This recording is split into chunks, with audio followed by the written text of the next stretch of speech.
This is your ACL Recovery 50,000 foot overview explaining how exactly your ACL rehab should progress and what exactly it should look like.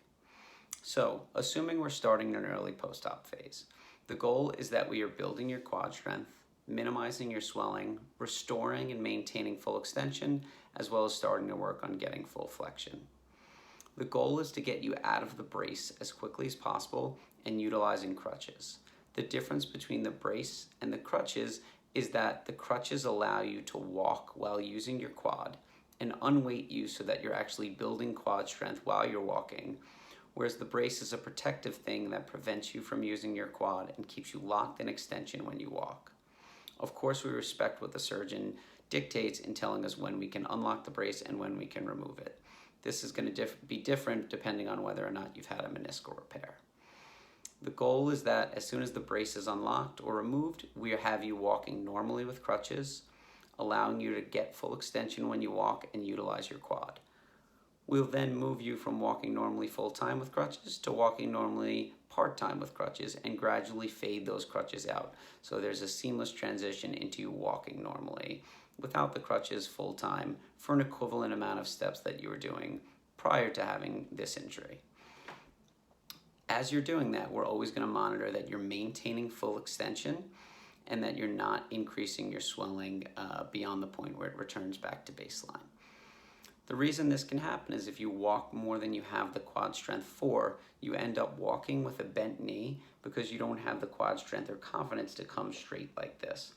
That's why we'll sometimes keep you on the crutches a little bit longer to make sure you don't end up losing that extension. All the while, we're going to work to aggressively improve your quad strength as best we can without increasing your swelling or irritating your knee. We'll start with low-level exercises that are more body weight and unweighted. Then we'll move to more resisted exercises in a machine fashion, focusing on leg press, knee extension, hamstring curls, things of that nature, depending on your graft and on a variety of factors.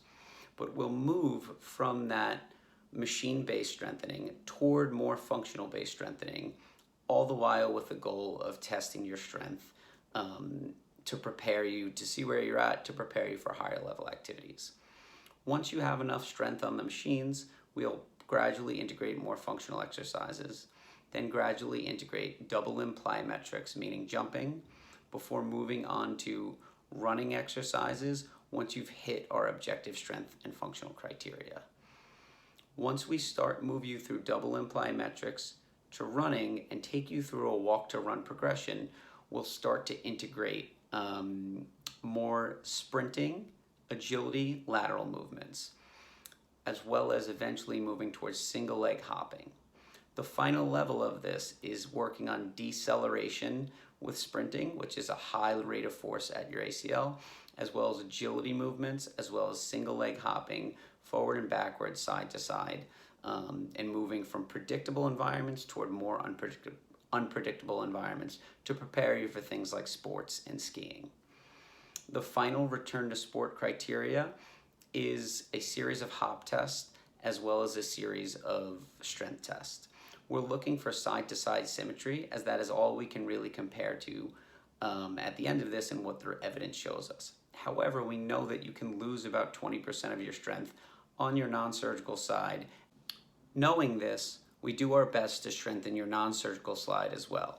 Although this rehab will consist of a ton of unilateral things, meaning single leg, anything that is assigned to you on your single leg, on your surgical leg, I'd encourage you to do on your non-surgical leg as well.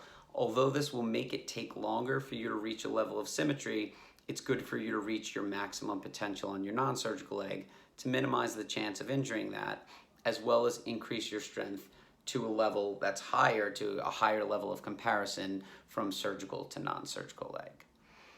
The whole time we are doing this, we are constantly monitoring your swelling, your soreness, your range of motion, as well as your strength through objective criteria.